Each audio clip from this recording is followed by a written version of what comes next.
Hi, I'm Sunita Rodrigues. I love my kids, my husband, my job, and I love to cook.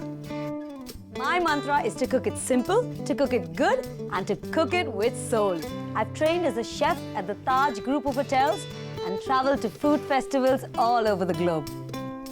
My tactics and tricks hold the secret to cooking up happy times. Join me on Meals on the Run with Sunita. Hi, I'm Sunita Rodrigues, and it's time to apron up for Meals on the Run. Well, if you are anything like me and your day is a blur of activity from classes to pickups and drops to your own work, then when you get back home, more often than not, you're going to want to just veg out in front of the TV. But what is a TV night in without something really yummy to have along with it?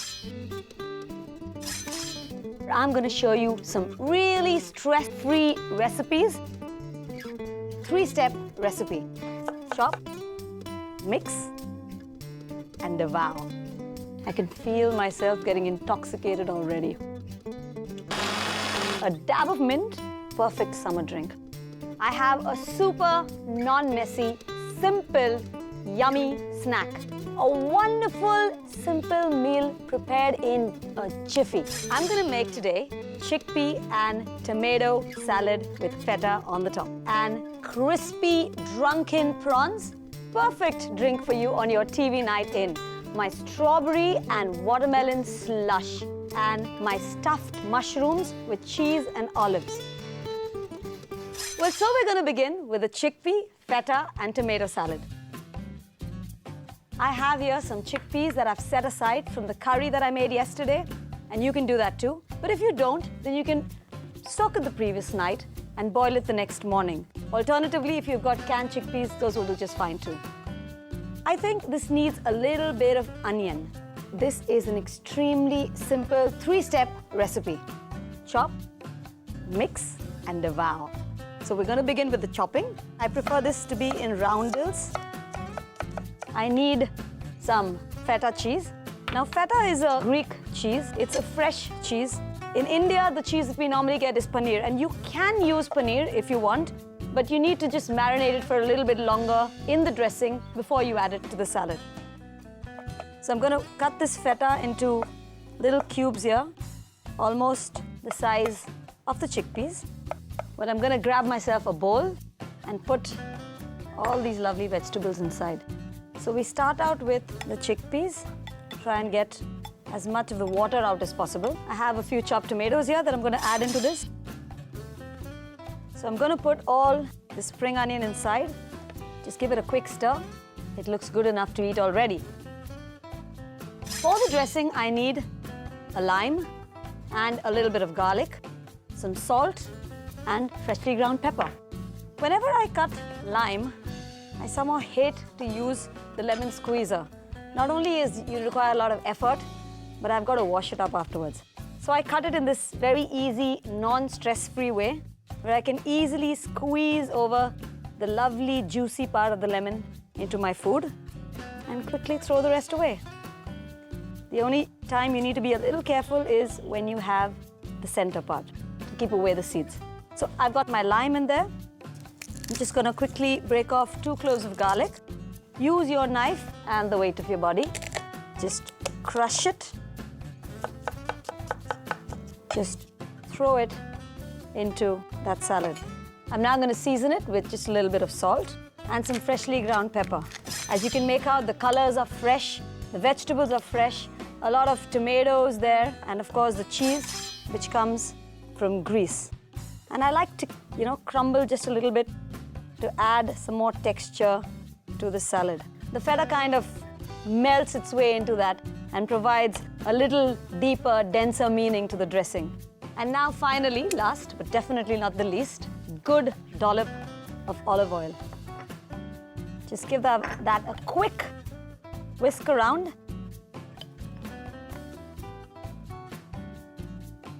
Some freshly snipped basil.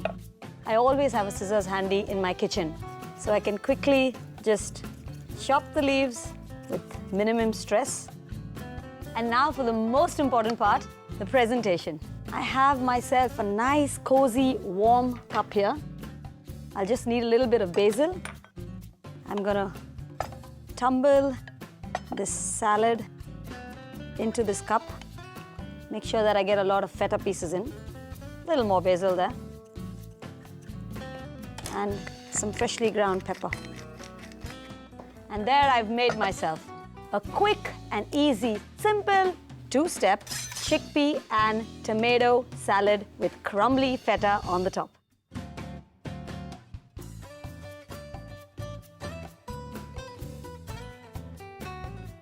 Much as I love the entire process of making this, this will always remain my most favorite part. You feel that crunchiness of the chickpeas, that crumbly freshness of the feta, that garlic there trying to make a statement, topped off with that sweet basil all around. This one's definitely a keeper.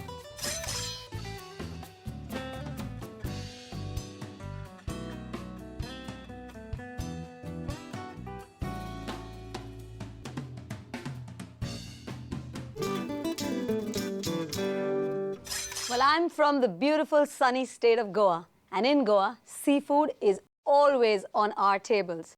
Today I'm going to make my crispy drunken prawns with garlic mayonnaise. It's just the sound of it is absolutely divine. I have some fresh prawns. They're huge jumbo prawns, just the way I like them. And I'm going to clean them very, very simply. Remove the shell and give them a quick tug, peel out the skin. Now what I'm going to do is I'm going to keep the tail for these prawns because I want it to look a little bit classy in my final dish. Here they are, my prawns. I'm just going to put them into this, put a little bit of salt, some freshly ground pepper, some ginger garlic paste and a lime. Squeeze that wonderful juice all over these prawns. Well, lime partially starts the cooking process. It penetrates into the prawns and keeps them nice and juicy. I'm gonna get some oil nice and hot there in a pan. Make sure you have sufficient oil because you don't want the prawns touching the bottom of the pan. And now, while my oil's getting hot there, I'm gonna move on to the batter. You need 2 eggs, about 4 tablespoons of refined flour. Just quickly whisk that in. As you can see, the flour is moving into that egg mixture and it's slowly but surely thickening up. There's going to be absolutely no lumps in your batter. So there you can see a nice, smooth, creamy batter. Now to this batter, I'm going to add a little bit of beer. So mix in the beer and you can see there are absolutely no lumps at all. Half a teaspoon of vinegar to keep it a little bit crisp. Some salt, some oregano. Okay, whisk that up. So I have my batter ready and my prawns ready. So you have to wait till your oil is very hot. Not smoking hot because then the batter will burn and the prawn won't cook. So I think it's just about done now. And just pop it in. There you go, the next one. So it should take just about 5 minutes or so on the fire. And I know that these are going to get over even faster than I made them. Now while my prawns are getting done, I'm going to finish off with a nice dip, a yummy garlicky mayonnaise. I'm going to take just a few cloves there, smash them up.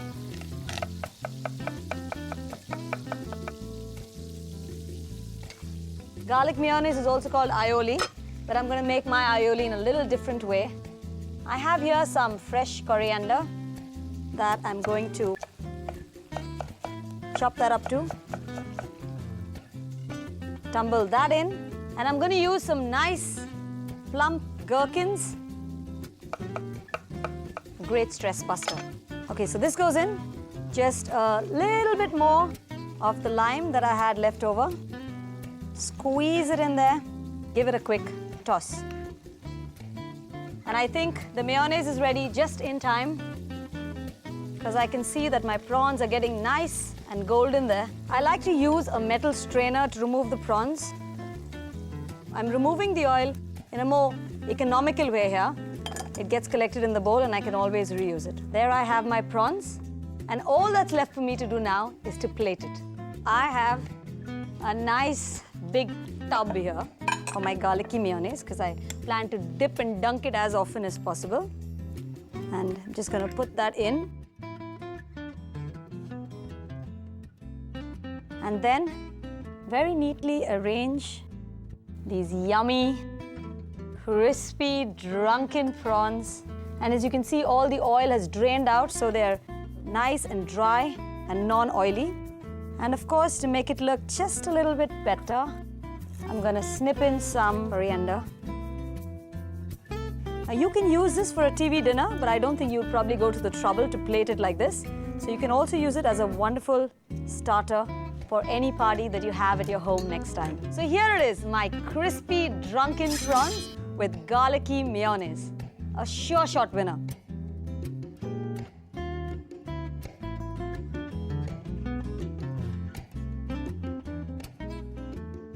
Well, I can't wait to get my teeth into this.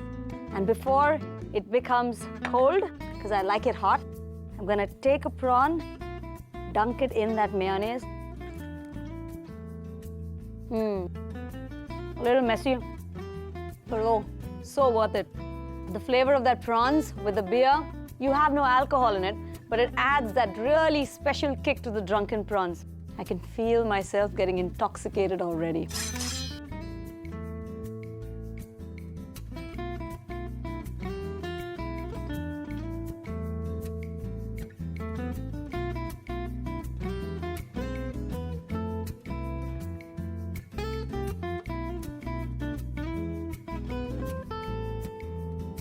Okay, I have the perfect drink for you on your TV night in.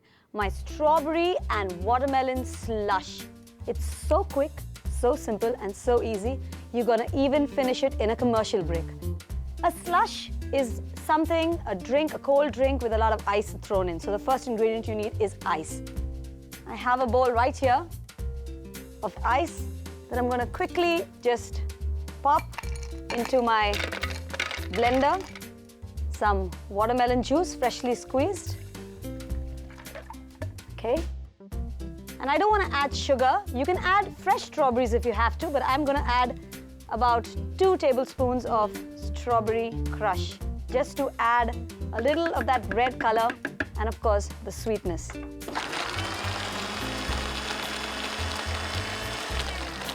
And there you have it. A lovely, rich, pink slush with nice bits of ice inside. I'm going to finish it with just a dab of mint. And my watermelon and strawberry slush is ready to go.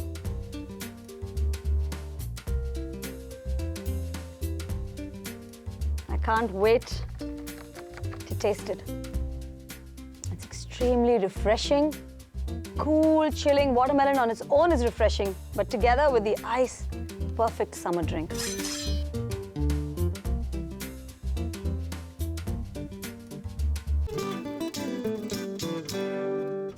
I want something that is quick, non-messy finger food types. I'd like to make my stuffed mushrooms with cheese and olives. You need big mushrooms for this. Pull off the stalks. Well, I'm going to reserve all the stalks and a few more mushrooms for the stuffing. But first, let me just put this into my boiling water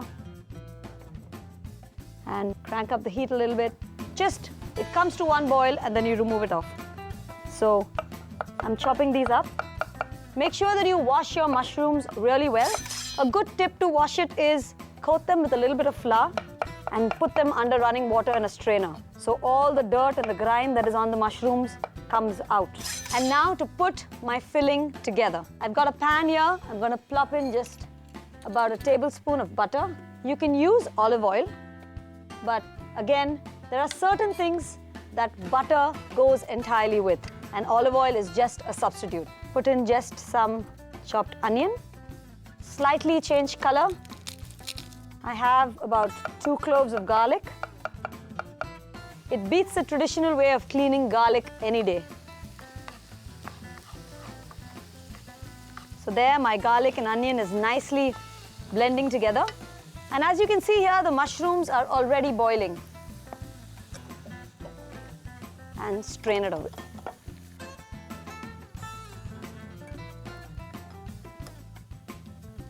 Just let the onions turn a little translucent.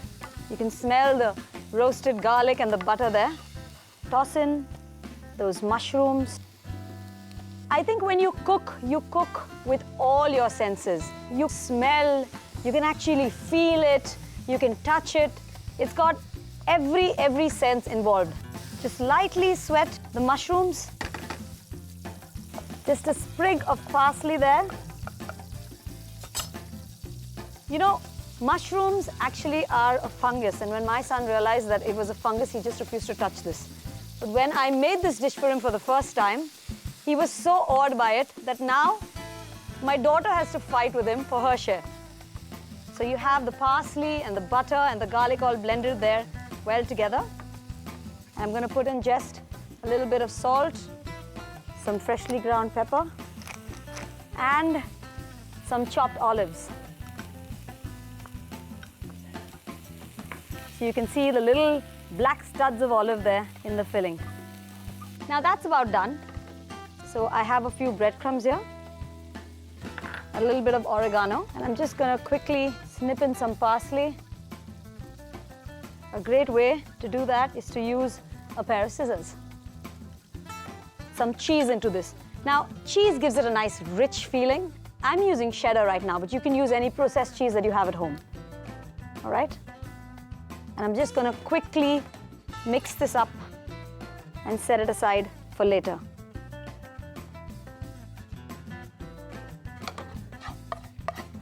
So I have my stuffing here.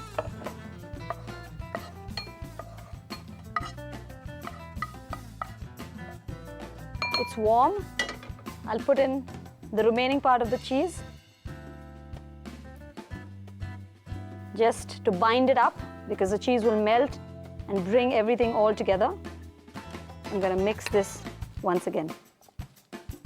This makes a great vegetarian snack, and it sure beats all the normal potato snacks that you have for most parties. I have here the mushrooms which have been nicely blanched. I'll put in just a little bit of oil, just so that the salt stays onto it. I just want to season them very lightly. The salt is fine. Turn them over and put a little of that filling. Try and probably heap it up a little bit so it looks like it's really nicely stuffed in. Mushrooms are a great snack. They're very good for health. They're mostly composed of water, and they're very light and low on calories. But you could omit that if you're on a diet. So we're done with the stuffing, and now finally, and I'm going to use my fingers for this, we are going to quickly put this on top. A good way to finish this is in the grill. If you have a grill ready and the oven is hot, you can put it in, quickly go back, put it off later, it's done. But if you don't have an oven at home, or you don't have a top grill at home, then you can do it on a pan, as I'm going to do it right now. Since I'm doing it on the pan, I'm just going to a little bit more of butter.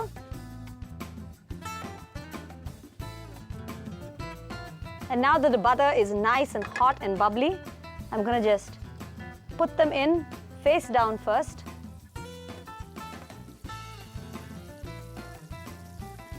Quickly just flip them over like that. They brown really quickly because of the cheese. Well, these are done. Time for presentation. The wonderful aroma. I think there are quite a few, so just move them about a little bit. Fresh mushrooms there, roasting in butter. And my last finishing touch to make an already beautiful dish. So there it is, cheese and olive stuffed mushrooms. A perfect finger food for a perfect evening.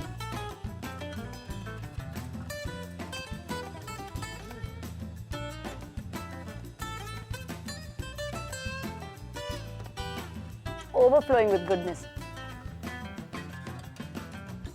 And you can see it's crunchy up there, soft, gooey there with all the cheese, and the firm mushroom right here. A perfect snack. Simple, one mouthful would also do, and it's guaranteed to get over very, very quickly.